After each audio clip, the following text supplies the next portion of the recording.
Hello friends! ఎందుకో జున్ను తినాలని అనిపించింది. కానీ అన్ని సమయాల్లోనూ జున్ను పాలు అందరికీ అందుబాటులో ఉండవు కదా! అందుకని జున్ను పాలు లేకుండా జున్ను తయారు చేశా. అదేంటి? జున్ను పాలు లేకుండా జున్ను ఎలా తయారు చేశానని అనుకుంటున్నారా? ఆగండి, ఆగండి. అక్కడికే వచ్చేస్తున్నా. ఆ విషయానికి ముందు చూడండి. ఇది జున్ను ఎంత సాఫ్టీగా వచ్చిందో. నిజంగా నాకైతే సూపర్‌గా అనిపించింది. ఫస్ట్ టైమ్ తయారు చేసినా కూడా చాలా బాగొచ్చింది. ఇది మా పాప నా నోట్లో పెడతదని ఆశగా చూస్తే అదే లటుక్కుమని నోట్లో పెట్టేసుకొని సూపర్‌గా ఉంది మమ్మీ అని కాంప్లిమెంట్ ఇచ్చేసింది. ఈ జున్ను పాలైతే నేను ఎలా తయారు చేశానో చెప్తాను. కామధేను ఇది జున్ను పౌడర్ అనమాట.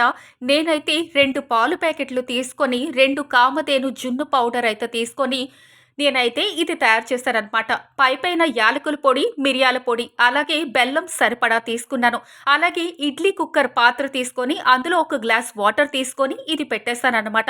దీనిపైన ఒక చిన్న మూత, దీనికి సరిపడా మూత అయితే తీసుకొని, దాని మీద బరువుగా ఉండే ఒక రాయి కూడా తీసుకున్నాను. తర్వాత ఇలా మూత మూసేసి అలా పొయ్యి మీద పెట్టేసాను. పొయ్యి మీద పెట్టిన తర్వాత ఒక 5 నిమిషాలు హై ఫ్లేమ్‌లో ఉంచి, తర్వాత చిన్న మంట పెడితే సరిపోతుంది. ఒక అరగంట పాటు. ఇంకేముంది జున్ను తయారైపోయింది. చూసారు కదా! ఎంత బాగా వచ్చిందో. ఫస్టు దాని చుట్టూ నేనైతే చాక్‌తో ఒక అలాగా చుట్టూ తీశాననమాట. దీని తర్వాత దీన్నొక ప్లేట్‌లోకైతే నేను తీయాలని చూసాను. వస్తాదా? రాదా? అని భయపడ్డాను. కానీ ఎలాగోలాగా ట్రై చేశానండి. చూసారు కదా! ఒక ప్లేట్ తీసుకొని దాన్ని పల్టీ కొట్టేశాను.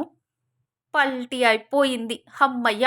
కానీ ఇంతకీ వస్తదా లేదా అని భయపడ్డాను. టపటపా ఓ 2 దెబ్బలైతే వేసేసానండి. దేవుడా! దేవుడా! రావాలి రావాలి. ఓం భీం ఫట్ స్వాహ హమ్మయ్య! వచ్చేసింది మెల్లి మెల్లిగా నా జున్ను. వావ్! నిజంగా ఇది జున్ను కాదు కేకులాగొచ్చిందనమాట. చాలా వచ్చిందండి. నేనైతే ఫిదా అయిపోయాను ఈ జున్నుకి. ఫస్ట్ టైమ్ చేసినా నిజంగా బాగా వస్తే ఆ ఫీల్ వేరే లెవెల్‌లో ఉంటదన్నమాట. నాకు కూడా వచ్చేసింది. జున్ను చేయడం అనిపించింది. చూసారు కదా! ఎంత బాగా వచ్చిందో. ప్రతి ఒక్కరికి జున్ను ఇష్టపడని వాళ్ళు ఈ కాలంలో ఎవరున్నారండి?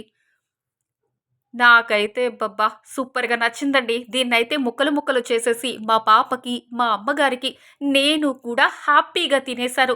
మరి ఇలాంటి జున్ను మీరు కూడా చేసుకుంటే మాత్రం కింద కామెంట్ రూపంలో చెప్పండి ఎలా వచ్చిందో మీకు కూడా. మరొక విషయం ఈ పాలు ప్యాకెట్ వేసుకున్న తర్వాత మనం ఒక్క చుక్క వాటర్ కూడా వేయకూడదండి. ఓన్లీ పాలు ప్యాకెట్టు, ఈ జున్ను పౌడర్ మాత్రమే అందులో మీరు వేయండి. ఓకేనా? సరే ఫ్రెండ్స్, ఇంతకీ ఈ జున్ను మీకెలా అనిపించిందో కింద కామెంట్ రూపంలో చెప్పండి. నేనైతే చిన్న చిన్నగా ముక్కలుగా కట్ చేసి మొత్తం లాగించేసాననమాట. ఈసారి ఏ కాలంలో అయినా, ఏ టైంలో అయినా సరే నచ్చినప్పుడు జున్ను నేనైతే తయారు చేసుకుంటా. మరి మీరు?